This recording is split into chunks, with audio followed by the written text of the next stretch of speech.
ରାୟଗଡ଼ା ଜିଲ୍ଲା ସମିତି କାର୍ଯ୍ୟାଳୟ ଗୁଡାରୀ ପରିସରରେ ବିଡିଓ ଅନିଶା ଦାସଙ୍କ ତତ୍ତ୍ୱାବଧାନରେ ନିର୍ବାଚନ ସଚେତନତା ପ୍ରଚାର ରଥର ଶୁଭାରମ୍ଭ ହୋଇଯାଇଛି।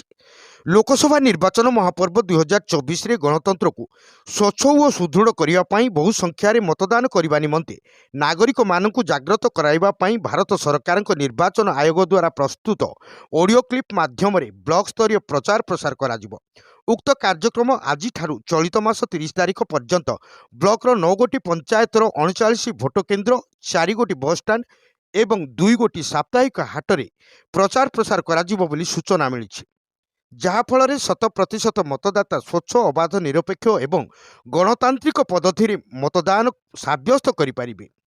ଏହି ପରିପ୍ରେକ୍ଷୀରେ ଗୁଡାରୀ ବିଡିଓ ଅନିଶା ଦାସ ସବୁଜ ପତ୍ର ଦେଖାଇ ରଥର ଶୁଭାରମ୍ଭ କରିଥିବା ବେଳେ ବ୍ଲକ କାର୍ଯ୍ୟାଳୟର ସମସ୍ତ ବିଭାଗୀୟ ଅଧିକାରୀ ଏବଂ କର୍ମଚାରୀମାନେ ଉପସ୍ଥିତ ରହିଥିଲେ।